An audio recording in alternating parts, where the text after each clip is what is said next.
You want to know what to do with all that basil out in the garden? Watch this video and we'll show you what to do.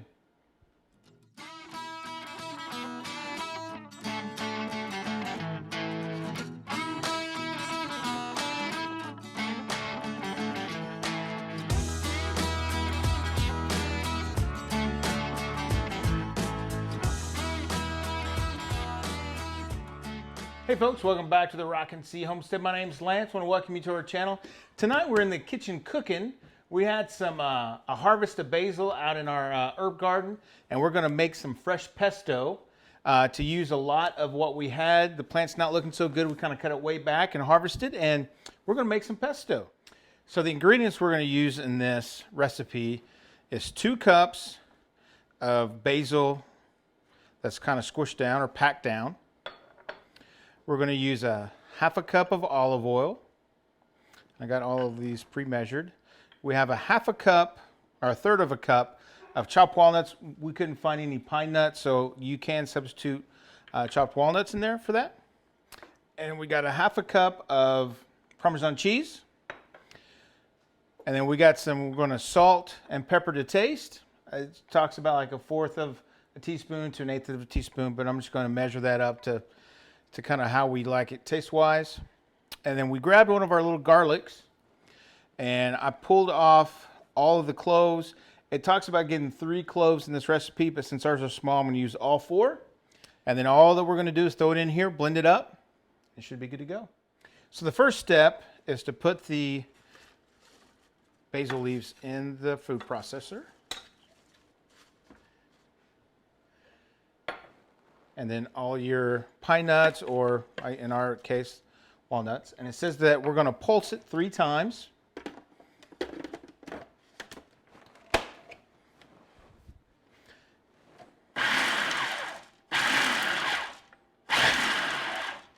Okay. All right, so we're going to mince the garlic. And I already have the garlic peeled and everything, so now I just have to put them in the little squeezer machine thing here. You see how that comes out just like that? And I just chop it off like that. And I'm going to do it one more time. Okay. Fresh garlic in, and then we're going to throw in the cheese. Now this could be Romano cheese as well, but we're just using Parmesan.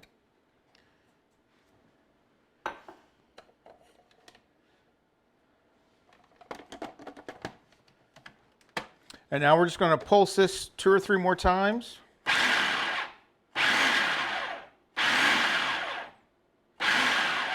We'll go one more. There we go. Take our little spatula, and we're just trying to get everything off the sides, get everything back in the bottom. Because once you pulse this, it does kind of get thrown up to the top. This is looking good. So the next step is to take the olive oil. We're going to turn this on low. We're going to pour this in slowly as it's spinning. And that's just to help everything kind of emulsify together, and it keeps the oil from breaking down. So we'll just turn that on. It's going to be probably loud. You won't be able to hear me, but you'll see it.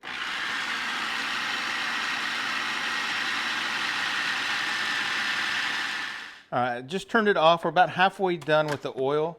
I just wanted to scrape down the sides one more time. This is smelling so good. I wish we had smell-o-vision for you guys. Okay.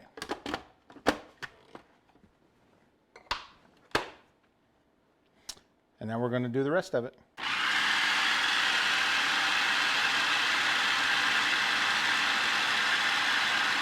Okay, I'm just going to scrape down the sides here one more time.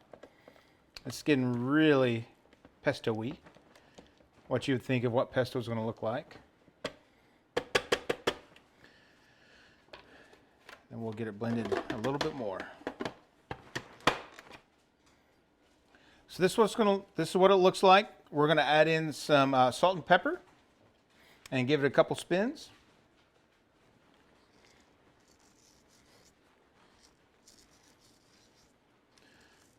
more of those.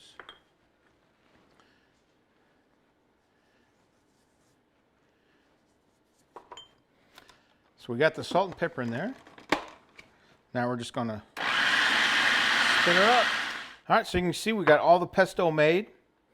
And this is something where if you did want to freeze this, one of the things I've seen online is people put them in ice cube trays, freeze it, and then just pop them out and they put them in a bag. You put them back in the freezer.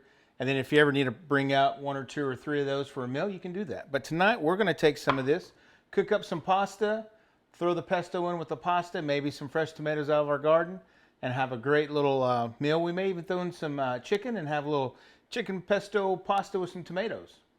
So we got the pasta cooked, the chicken cooked, and cut up some tomatoes. As you can see, it looks fabulous. And I'll even give it a little taste test for you guys.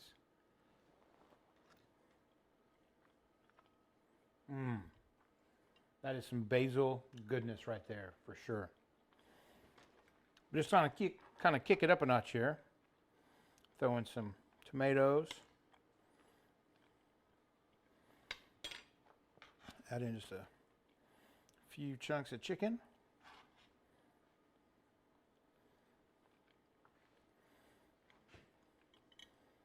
And that is awesome. And then I also like just a little bit of Alfredo sauce.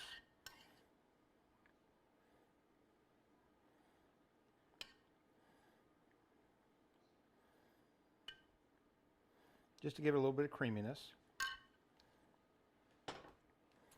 And there you go.